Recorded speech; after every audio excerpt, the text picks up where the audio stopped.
नमस्कार प्रेक्षकांनो, मालिकेच्या आजच्या भागामध्ये आपल्याला खूपच जबरदस्त असा ट्विस्ट पाहायला मिळणार आहे। ज्या गोष्टीची आपण इतके दिवस वाट पाहत होतो, फायनली ती गोष्ट समोर आलेली आहे।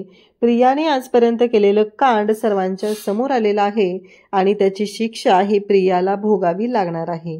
ती इतकी जबरदस्त अशी असणार आहे की ज्याचा विचार प्रियाने स्वप्नातही केलेला नव्हता। अर्जुनने प्रियाला लीगल नोटीस दिलेली आहे आणि अर्जुन प्रियाला सांगत आहे की तन्वी, हे तुझ्यासाठी लग्नाचं गिफ्ट। आणि मग प्रियाला खूप आनंद होतो। प्रियाला असं वाटतं की तिच्या हातात जे गिफ्ट मिळालेलं आहे ते तिच्यासाठी हनीमून पॅकेज वगैरे अर्जुनने दिलेलं आहे। म्हणजे एवढी मूर्ख प्रिया असते, तिला असं वाटत असतं। परंतु आता प्रियाच्या हातात हनीमून पॅकेज वगैरे काही नसतं, तर प्रियाच्या हातात दिलेली असते लीगल नोटीस। तेव्हा कल्पना, पूर्णाजी सगळेजण तिथे डायनिंग टेबलवरती असतात आणि मग कल्पना म्हणते, अर्जुन काय आहे रे हे? सगळ्यांना धक्का बसलेला असतो। म्हणजे अर्जुनने प्रियाला काहीतरी देणं ही गोष्ट खूपच मोठी असते आणि अर्जुन असं काही देईल असं स्वप्नातही विचार कोणी केलेला नसतो। त्यामुळे सगळ्यांच्या डोक्यात असे विचार सुरू झालेले असतात, नक्की काय असेल? अर्जुनने असं नक्की काय दिलंय प्रियाला, हा प्रश्न सगळ्यांना पडलेला असतो। परंतु अर्जुनने प्रियाला जे दिलेलं असतं ते इतकं जबरदस्त असतं की ज्याचा विचार कोणीही करू शकत नाही। कारण काहीही झालं तरीही अर्जुनने जी गोष्ट दिलेली आहे ती मात्र इतकी भयानक आहे की प्रियाला त्याने लीगल नोटीस दिलेली आहे आणि विलासच्या खुनाच्या संदर्भात चौकशीसाठी प्रियाला ही लीगल नोटीस पाठवण्यात आलेली असते। आणि आता प्रियाच्या पुढे कोणताही ऑप्शन नसतो आणि तिला हे सगळं करावं लागणार असतं। तिची रवानगी जेलमध्ये होणार असते, ज्याचा विचार स्वप्नातही प्रियाने केलेला नसतो आणि घरातले सगळेच जण हादरलेले असतात। सगळ्यांना धक्का बसलेला असतो की हे सगळं काय होतंय, म्हणजे हे सगळं कशामुळे होतंय, हा प्रश्न सगळ्यांना पडलेला असतो। पण अर्जुनने मात्र ती लीगल नोटीस देत प्रियाच्या चेहऱ्यावरचा रंग उडवलेला आहे आणि प्रियाला कळायचं बंद झालेलं आहे। हे सगळं इतकं छान पद्धतीनं घडलेलं आहे। त्यामुळे प्रेक्षकांनो, आजचा व्हिडिओ नक्की पहा, कारण त्याच खुनाच्या रिक्रिएशनमध्ये बऱ्याच गोष्टींचा उलगडा होणार आहे आणि महिपत प्रियाचा खेळ कसा खलास करणार आहे तेही आपल्याला पाहायला मिळणार आहे। त्यासाठी हा व्हिडिओ शेवटपर्यंत पहा। त्याचबरोबर चॅनलवरती नवीन असाल तर चॅनलला सबस्क्राईब करा, व्हिडिओला लाईक करा। चला तर मग प्रेक्षकांनो, आजच्या भागाच्या रिव्ह्यूला आपण सुरुवात करूया। इकडे मधुभाऊ आता सांगत असतात की मी म्हणलं होतं की पोलिसांना कॉल करणार। अर्जुन एक एक मुद्दा मधुभाऊंना विचारत असतो, तेव्हा साक्षी म्हणत असते की नाही, काहीही झालं तरीही साक्षीचं असं म्हणणं असतं की आत्ताच्या आत्ता ती कागदपत्र तुम्ही आम्हाला द्यायची आहेत आणि मोकळं व्हायचं आहे। काहीही झालं तरी ती कागदपत्र मला मिळालीच पाहिजेत, असं इकडे साक्षी सांगत असते।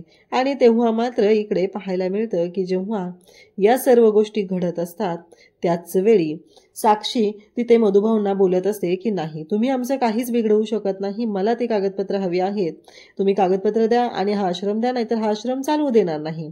हे त्यांचं बोलणं चाललेलं असतं। तेव्हा मात्र इकडे मधुभाऊ त्यांना म्हणत असतात की माझं काम झालेलं आहे आणि आता मी शांत राहणार नाही, कारण काहीही झालं तरीही माझा आश्रम कसा चालवायचा हे मला माहिती आहे आणि मला टॅक्सचे पैसे मिळालेले आहेत। तेव्हा मात्र त्यांना खूप राग आलेला असतो।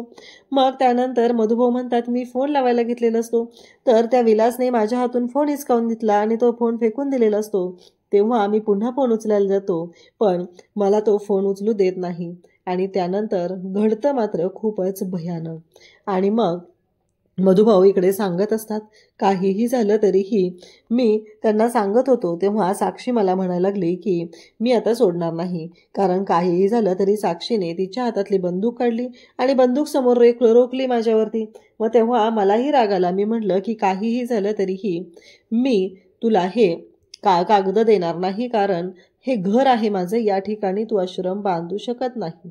हे सगळं जेव्हा घडत असतं तेव्हा साक्षीने हे सगळं केलेलं असतं। या गोष्टींवरती आमचा विश्वासच बसत नाही आणि विलास सामील असतो। मधुभाऊ सगळ्या गोष्टी सांगत असतात। मग अर्जुन विचारत असतो, मग त्यावेळेस तुम्ही कुठे होता, नक्की कशा पद्धतीनं गोष्टी घडलेल्या आहेत, हे सगळं मधुभाऊंना अर्जुन विचारत असतो। तेव्हा अर्जुन सांगत असतो, मग त्यानंतर इथे आलो, साक्षी इथं होती। मग अर्जुन विचारतो, साक्षीच्या कोणत्या हातामध्ये बंदूक होती? मग मधुभाऊ सांगत असतात की साक्षीच्या उजव्या हातामध्ये बंदूक होती आणि माझ्या डाव्या साईडला विलास होता।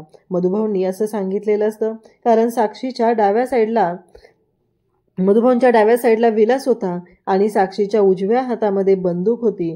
या सर्व गोष्टी इतक्या भयानक पद्धतीने घडत होत्या आणि मग साक्षी बंदूक रोखून होती.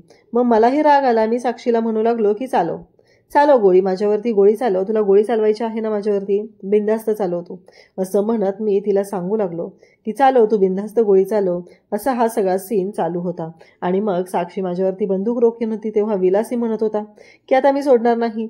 हे सगळं त्यांचं बोलणं चाललेलं होतं. आणि त्यासोबतच सायली सांगत असते की सायली तिथं असते, अर्जुन सांगत असतो की बरोबर आहे ना, तुम्ही ज्या पद्धतीनं सांगताय त्या पद्धतीनं गोष्टी घडलेल्या आहेत. तेव्हा हे सांगत असतात की हो, अगदी त्याच पद्धतीनं गोष्टी घडलेल्या आहेत. ज्यावेळेस हे सगळं चालू असतं आणि तेव्हा मात्र मधुभाऊ प्रत्येक मुद्दा सांगत असतात. मग अर्जुन म्हणतो की मधुभाऊ तुम्ही इथे होता, तुमच्या डाव्या बाजूला विलास होता, तुमच्या पुढच्या साईडला साक्षी होती, मग प्रिया, प्रियाने जे स्टेटमेंट दिलेलं आहे त्या स्टेटमेंटनुसार प्रिया जी होती ती मागच्या बाजूला होती, म्हणजे त्या टेबलच्या मागच्या साईडला. मग अर्जुन स्वतः तिथे टेबलच्या जवळ जातो आणि तिथे लपतो. मग अर्जुन स्वतः आता टेबलच्या जवळ गेलेला आहे आणि तो तिथे लपलेला असतो. तेव्हा मात्र इकडे आपल्याला पाहायला मिळतं की अर्जुन तिथून पाहत असतो. मग हा सीन मधुभाऊ सांगत आहेत त्या पद्धतीने आता रिक्रिएट केला जात आहे. मधुभाऊ सांगत असतात, विलास म्हणत असतो की आत्ताच्या आत्ता कागद दे, नाहीतर गोळी चालवली जाईल, नाही मॅडमच्या आधी मीच तुला उडवून टाकेल, हे सगळं विलास बोलत असतो. हे सगळं मधुभाऊ सांगत असतात. अर्जुन तिथून पाहण्याचा प्रयत्न करत असतो, पण टेबलच्या मागून त्याला काहीच दिसत नसतं. तो विचार करू लागतो, कारण मधुभाऊ त्याचबरोबर तिथे असलेला विलास, साक्षी हे सगळं उभं केलेलं असतं. टेबलच्या मागून कोणी गोळी चालवली आहे हे त्या याच्यामध्ये अजिबात दिसत नसतं. अर्जुन त्याच गोष्टीचा विचार करू लागतो. अर्जुन म्हणतो की मग तन्वीनं जे स्टेटमेंट दिलेलं आहे ते असं का दिलेलं आहे, कारण तन्वीच्या स्टेटमेंटनुसार मधुभाऊंनी गोळी चालवलेली आहे असं अर्जुनचं म्हणणं चाललेलं असतं. इकडे महिपत मात्र भयानक चिडलेला असतो. महिपत म्हणत असतो की त्या दामिनी मॅडमचा फोन आला होता, तो अर्जुन सुभेदार आहे, त्याने आश्रमात जायची परवानगी काढलेली आहे आणि त्या मधुभाऊला घेऊन, त्या म्हाताऱ्याला घेऊन तो आश्रमात गेलेला आहे. तर नागराज इकडे म्हणू लागतो, मग आपल्याला कसं कळलं नाहीये, आश्रमात जायचं आहे ही गोष्ट कालपासून ठरली असेल ना, मग आपल्याला कशी कळली नाहीये. तेव्हा महिपत म्हणत असतो, तुमची ती पुतणी आहे ना लाडकी, तिनं काय केलं, काय काम करते, नाही त्या डॉक्टर तर खेळत बसली नसेल ना, त्या डॉक्टर बरोबर लग्न करून लय मोठ्या तोऱ्यात सांगत होती ना आपल्याला, असं मधुभाऊ इकडे महिपत बोलत असतो. तेव्हा इकडे लगेचच बोलत असतो नागराज, ती माझी पुतणी नाहीये, खोटी पुतणी म्हणा. मग महिपत तिला कॉल करतो आणि प्रियाला म्हणू लागतो, कुठेच ग. प्रिया म्हणते, काय नाही, इथंच आहे मी, आता तुमच्या घराच्या जवळूनच जात आहे. तेव्हा महिपत म्हणतो, नाही डॉक्टरीन बाई तुमचं काय चाललंय, अहो तुम्ही एवढं काम करता, तुम्हाला पार्टी द्यायची, तुम्ही याल का इकडे. तेव्हा प्रिया म्हणत असते की म्हणजे पार्टी नको नको, तुमची पार्टी मला महागात पडते, नकोच. आणि मग प्रिया हसत हसत बोलत असते, एवढं छान काम करते वगैरे बोलल्यावर मग महिपत कॉल होल्डवर ठेवतो आणि नागराजला सांगू लागतो की देव जेव्हा अक्कल वाटत होता ना, तेव्हा ही त्या सायलीच्या मागं कांड करत होती, त्यामुळे देवानं दिलेली अक्कल हिच्यामध्ये आलीच नाहीये. हे जेव्हा महिपत बोलत असतो तेव्हा नागराज पण हसत असतो. प्रियाला आठवतं ह्यांची पार्टी म्हणजे आपल्याला महागात पडणार आहे. प्रिया म्हणू लागते की नाही नाही नको मला तुमची पार्टी, मी येते पण पार्टी नको, असं प्रियाचं बोलणं चाललेलं असतं. इकडे मधुभाऊ ज्या पद्धतीनं सांगत आहेत, अर्जुन त्या कोपऱ्यात तिथं टेबलच्या माग लपलेला आहे, तिथून अर्जुनला काय दिसतंय का ते सगळं तो पाहत आहे. आणि अर्जुन धाडकन उठतो आणि म्हणतो की नाही, काहीही झालं तरीही आत्ता जे घडत आहे ते खूपच विचित्र पद्धतीनं घडत आहे. आणि त्यामुळं अर्जुनचं असं म्हणणं असतं की जे घडलेलं आहे त्यामुळं मला असं जाणवतंय की हे जे प्रियाने आपल्याला स्टेटमेंट दिलेलं आहे ते प्रियानं स्टेटमेंट दिलेलं चुकीचं आहे, असं अर्जुनचं म्हणणं असतं. कारण प्रियानं जे स्टेटमेंट दिलेलं आहे, प्रियाच्या स्टेटमेंटनुसार इथे मधुभाऊ जे आहेत आणि ज्यांनी गोळी चालवली असं प्रियाचं म्हणणं आहे, पण प्रियाच्या स्टेटमेंटनुसार असं काहीच झालेलं नाही असं अर्जुनचं म्हणणं आहे. आणि अर्जुन ही गोष्ट स्पष्टपणे सांगत आहे. अर्जुनचं म्हणणं आहे की इथून मला काहीही दिसत नाही, मूर्ख प्रिया आहे, तिला महिपतने आता बोलवलेलं असतं आणि प्रिया ही जायला निघालेली असते. प्रिया निघालेली आहे, महिपतने तिला बोलवलेलं आहे, या आनंदात ती निघालेली असते, परंतु तिच्या डोक्यातही येत नाही की तिथे गेल्यावर आपला बँड कसा वाजणार आहे, या गोष्टीची कल्पनाही तिला नसते. त्यानंतर आपल्याला पाहायला मिळतं की इकडे नागराज आणि त्याचबरोबर महिपत वाट बघत बसलेले असतात. महिपतला मात्र जाम राग आलेला असतो प्रिया जे काय कांड करत आहे त्यामुळं. इकडे महिपत वैतागलेला असतो, कारण प्रियाने आजपर्यंत एकही काम व्यवस्थित केलेलं नाहीये, फक्त खायच्या कामाची आहे असं महिपतचं म्हणणं असतं. महिपत म्हणत असतो की आज तिला संपूर्णच टाकत असतो. त्यानंतर इकडे आपल्याला पाहायला मिळतं की मधुभाऊ सांगत असतात. मग अर्जुन म्हणतो की इथे जी प्रिया उभी आहे तिथून प्रियाला काहीच दिसत नाहीये आणि हाच आपल्या केसचा टर्निंग पॉईंट आहे. जर तिथून तिला काही दिसलं नाही तर तिने ते स्टेटमेंट कसं काय देऊ शकले, तिनं कसं काय सांगू शकते की इथे जे घडलेलं आहे ते मधुभाऊंनीच केलेलं आहे. कारण मी त्या कोपऱ्यामध्ये त्या टेबलच्या मागे थांबून पाहिलेलं आहे, तिथून तर मला काहीच दिसलेलं नाही. हे सगळं अर्जुन सांगत असतो. आणि तेव्हा मात्र इकडे मधुभाऊ सांगत असतात की त्यानंतर पुढे महिपत त्याचबरोबर मी आणि साक्षी आमच्यामध्ये झटापट सुरू झाली. मी त्यांना सांगत होतो की चालवा चालवा गोळी चालवा, नाही मी देणारच नाहीये, माझा जीव गेला तरी मी देणार नाही आणि मी पोलिसांना कॉल करणार आहे. मग पुन्हाही पोलिसांना कॉल करता आली नाही, ती झटापट चालू होती. मग त्यानंतर मधुभाऊंना अर्जुन विचारतो पुढे काय झालं. मधुभाऊ म्हणतात की मला ना विलासने धक्का दिला, मला धक्का दिला तसा मी पुढच्या साईडला जाऊन पडलो. आमच्या तिघांमध्ये आधी झटापट चाललेली होती आणि मग मला विलासने धक्का दिल्यानंतर मी पुढच्या साईडला जाऊन पडलो आणि त्यानंतर मला बंदुकीतनं गोळी चालवल्याचा आवाज आला. मग विलासने धक्का दिल्यानंतर मधुभाऊ कोणत्या साईडला जाऊन पडले ही गोष्ट विचारली जाते. तेव्हा मधुभाऊ सांगत असतात की मी या बाजूला जाऊन पडलो आणि मला बंदुकीतनं गोळी चालवल्याचा आवाज आला. हे सगळं मधुभाऊ बोलत असतात. आणि तेव्हा मात्र इकडे पाहायला मिळतं की मधुभाऊ त्या पद्धतीने इथं सीन रिक्रिएट होत असतो. अगदी एकूण एक मुद्दा अगदी व्यवस्थितपणे मधुभाऊ मांडत असतात. मधुभाऊ सांगत असतात सगळ्या गोष्टी कशा पद्धतीनं घडलेल्या आहेत, नक्की काय काय झालेलं आहे हे सगळं समोर येत असतं. आणि त्यासोबतच इकडे मधुभाऊ सांगतात की गोळी चालवली गेली. मला ना काही क्षण काही कळलंच नाहीये की गोळी नक्की कोणाला लागली गेलेली आहे. आणि मग मधुभाऊ सांगतात की मी नंतर पाहिलं, मी इथे येऊन असा पडलेलो होतो आणि मला कळलंच नव्हतं की गोळी कोणाला चालवली गेली. तेव्हा माझ्या शेजारी असलेला विलास हळूहळू हळूहळू हळू खालच्या साईडला चाललेला होता. तेव्हा माझ्या लक्षात आलं की नक्कीच काहीतरी प्रॉब्लेम आहे आणि मग ही गोळी विलासला लागली हे माझ्या लक्षात आलं. मग मधुभाऊ म्हणतात की मी त्यानंतर ठरवलं की मी आता पोलिसांना कॉल करायचा, म्हणून मी पोलिसांना कॉल लावायला घेतला. मी पोलिसांना कॉल करत होतो आणि त्याचबरोबर इकडे मी पोलिसांना कॉल करत असणार तेवढ्यात साक्षी माझ्या समोर आली आणि साक्षी म्हणून मला हात जोडू लागली, म्हणू लागते की नाही नाही तुम्ही हा कॉल करू नका असं मला साक्षीनं सांगितलं. आणि त्यानंतर इकडे अर्जुन विचारतो चैतन्य सगळं व्यवस्थित रेकॉर्ड होतंय ना, एकूण एक मुद्दा महत्त्वाचा आहे, सगळ्या गोष्टी छान पद्धतीने झाल्या पाहिजेत. तेव्हा चैतन्य सांगतो की हो अर्जुन, प्रत्येक मुद्दा रेकॉर्ड होतोय. त्यानंतर मधुभाऊ सांगत असतात की मी एवढा हादरलो होतो की मला कळायचंच बंद झालेलं होतं, मला समजतच नव्हतं की नक्की काय घडतंय, कशा पद्धतीनं गोष्टी घडतायत. अर्जुन म्हणतो मग साक्षीचे एक्सप्रेशन काय होते, म्हणजे तिने जाणून बुजून गोळी चालवली आहे का काय. तेव्हा मधुभाऊ म्हणतात की मी साक्षीला म्हणत होतो की मी आता हे करणार आहे, मी साक्षीला म्हणत होतो की मी पोलिसांना कळवणार आहे. साक्षी म्हणत होती की मला पोलिसांना नाही कळवायचं, तुम्ही इकडे विलास पडलेला होता आणि मी पोलिसांना कॉल करायला घेतला. अर्जुन म्हणतो मग तुम्ही पोलिसांना कॉल केला का. तर अर्जुन सांगू लागतो की हो मी पोलिसांना कॉल करायला घेतला आणि त्याचबरोबर माझ्या डोक्यात पाठीमागून वार झाला. मग अर्जुन विचारतो तुमच्या डोक्यावर नक्की कसल्या वस्तूने वार झाला, टोकदार होती का, काय होतं नक्की, जड वस्तू होती का, धारदार होती का. तेव्हा मधुभाऊ म्हणतात की नाही वस्तू गोल होती, कारण मला असं डोक्यात खोच वगैरे नाही पडली, मला भुरळ आली त्यानंतर हे नक्की आहे, पण माझ्या डोक्यात खोच वगैरे नाही पडली. वस्तू अगदी धारदार नव्हती, ती गोल होती आणि त्याचा फटका मात्र मला इतका जोरात पडला की मी खाली कोसळलो गेलो, हे मधुभाऊ सांगत असतात. आणि त्याचबरोबर अर्जुन मात्र एक एक मुद्दा लक्षात घेत असतो आणि त्याचबरोबर मधुभाऊ कोसळले. मधुभाऊ सांगतात की मी इथे या बाजूला कोसळलो गेलो, विलास या पुढच्या बाजूला कोसळला गेलेला होता.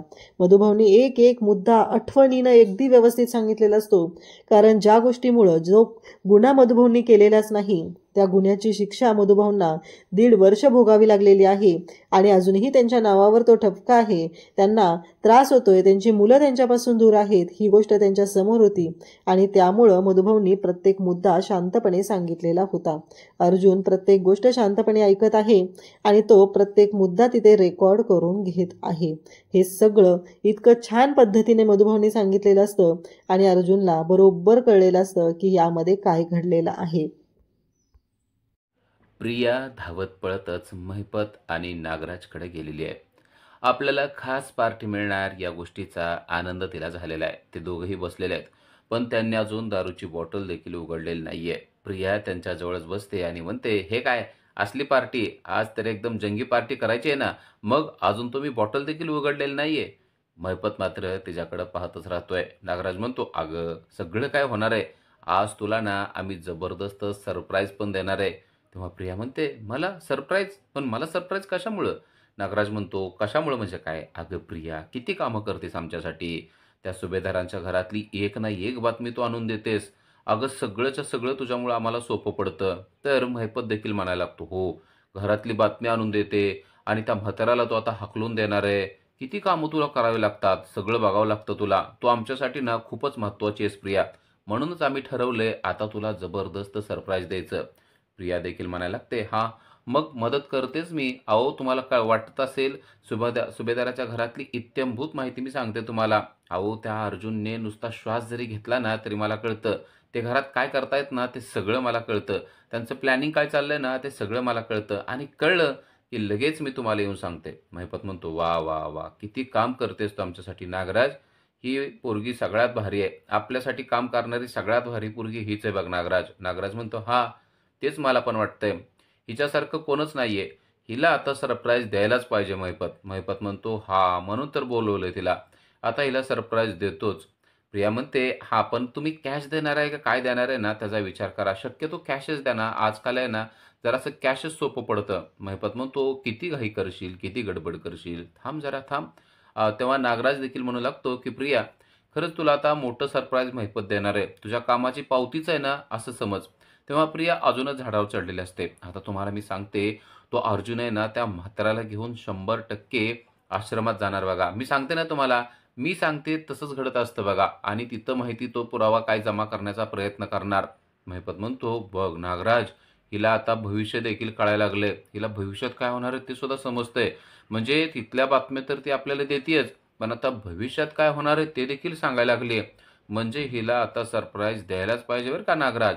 नागराज म्हणतो, "महिपत, अरे तेच म्हणतोय मी, पण कशाला उशीर लावायला लागलाय? दे ना लवकरात लवकर तिला सरप्राईज." तर प्रिया खुश झालेली असते आणि म्हणते, "आणि इथून पुढे सुद्धा तुम्ही काही काळजी करू नका. त्या म्हाताराला तर घरातून हाकलून देतेच देते, पण त्या सुभेदारांच्या घरामध्ये काय चाललंय ना, ते सगळं सांगणार. त्यांनी काय पुरावे जमा केलेत ना, ते सुद्धा सगळं तुम्हाला सांगणार. तुम्ही काहीच काळजी करू नका." महिपत म्हणतो, "थांबा, तुमच्यासाठी खास सरप्राईज आणले बघा." आणि तेवढ्यात तिचं सरप्राईज आलेलं असतं. महिपतचे 2 गुंड एका माणसाला पकडून घेऊन आलेले आहेत आणि तो माणूस महिपतच्या पुढे येऊन बसलेला आहे. महिपतला तो गयावया करतोय, "अहो, मला नका मारू, मला नका मारू," असं तो त्याला म्हणतोय आणि प्रियाला ते सगळं पाहिल्यानंतर मोठा धक्काच बसलाय. हे कसलं सरप्राईज आणि महिपत त्या माणसाला का मारतोय? नक्की काय झालंय ते तिला कळत नाही. महिपत मात्र भलताच चिडलेला आहे. महिपत त्याला म्हणतो, "तू आता माझ्या काही कामाचा राहिलेला नाहीस. त्यामुळं तुझा खेळ खलास करावाच लागणार." असं म्हणून महिपत एका क्षणात त्या माणसाला गोळी घालतो आणि तो माणूस धाडकन खाली पडतो. प्रिया हे सगळं पाहिल्यानंतर पुरती घाबरून गेली आहे. तिला समजलंय की महिपतने आपल्याला कशासाठी बोलवलेलं आहे.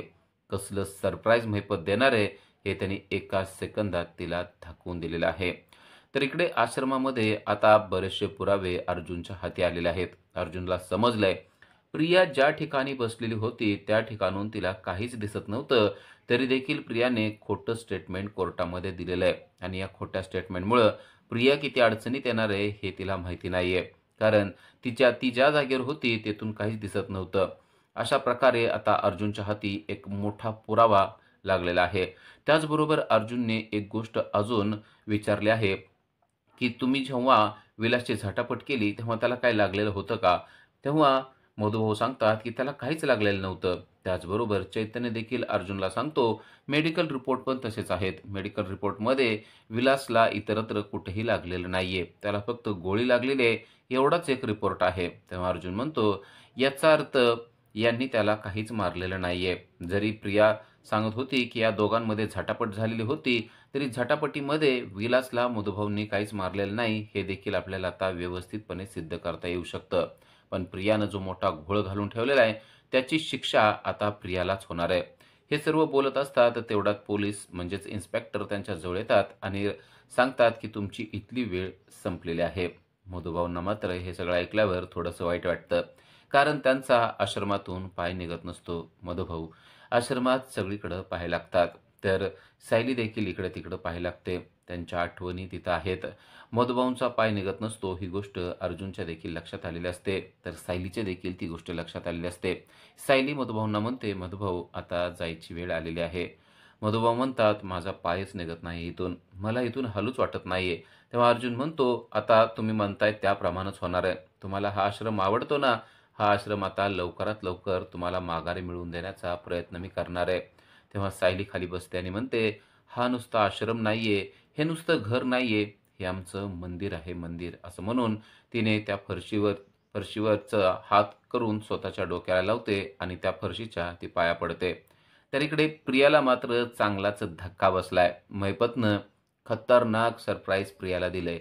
प्रियाला तो म्हणतोय, याला का मारला माहितीये? कारण हा खाबऱ्या होता आणि हा कसलीच खबर मला देत नव्हता. संपवून टाकला. आता लक्षात ठेव तुला काय करायचंय ते. प्रियाला कळलंय महिपत काय सांगतोय ते. प्रिया म्हणते, तुम्ही काय सुद्धा काळजी करू नका, तुम्हाला सगळी माहिती मी देणार आहे. महिपत म्हणतो, कधी देणार? तुला माहिती आहे अर्जुन आत्ता आश्रमात गेलेला आहे. तुला काय वाटलं फक्त तूच आम्हाला सांगू शकते, आम्हाला काहीच कळणार नाही? आणि तो म्हातारा देखील अजूनही तिथेच राहतोय. तुझ्याकडून काहीच काम होत नाहीये प्रिया. अर्जुन. तेव्हाच नागराज म्हणतो, मग आता काय करणार काय करणार महिपत? हिला पण संपवणार की काय?